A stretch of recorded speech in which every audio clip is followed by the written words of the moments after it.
One of my all-time favorite quotes is by Eric Thomas, and he said that sometimes your talent will bring you places that your character cannot keep you. And I always remember that quote ringing through my head almost as a warning.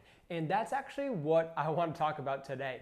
And I drew this idea of a crossroads once again with open doors at the end of it. And on one side is an open door in our life that our talent has opened, but our lack of character might lead to some of the biggest mistakes in our life. But on the other side, we have talent and character, someone who is stewarding their heart, someone who is stewarding their minds and their gifts and their abilities that leads to success in their life. So I actually began to think of numerous examples, but I want to highlight 6 total examples. 3 of them of people who lacked the character that made them lose their leadership and everything that they had built up. So there's King Saul. His insecurity, his fear of what other people thought about him made him lose his kingdom. And what's crazy is that it said that God gave him the kingdom, that God anointed him to become king of Israel. But his insecurity is what made him lose it. Another example is King Nebuchadnezzar. What happened to him is his pride, his ego destroyed him. He thought he was the King of Kings, but it's really God who gave him the title, who gave him the talents to become kings. And he learned a valuable lesson of humility because his pride, literally, it says that the kingdom was torn from him. His money, his wealth, his status, everything that he thought was his because of his own ability was torn from him in a moment.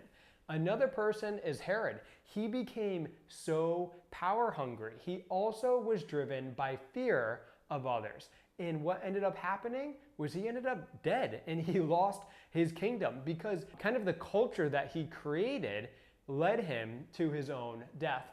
But on the other side of men of God, and there are also women of God, of people that not only understood that they had amazing talents given by God, but they also had character. They stewarded their hearts. They chose the higher way.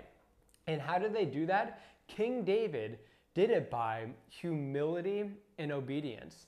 Another amazing example is Joseph. Joseph literally was in prison, and during that time, he slowly had to make decisions, and he chose forgiveness and patience rather than the opposite, unforgiveness and impatience, where he tried to get out of prison on his own terms.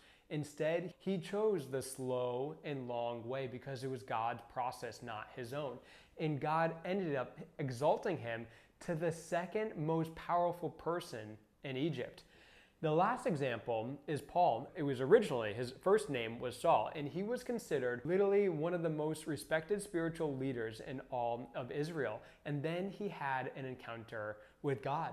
And what I wrote down was that the character of this man changed when he met Jesus, when he met the King of all kings, when he met the author and creator of life. He began to learn the power of surrender. And that's a character choice. No one can make you surrender. No one can make you forgive. No one can teach you humility and obedience. These are all character choices that we, me and you, get to make every single day. And I want to repeat the quote one more time. So the quote by Eric Thomas is that sometimes your talent will bring you places that your character cannot keep you. So comment below. I want to hear your thoughts. I want to know how this challenges you. And I'll see you guys tomorrow.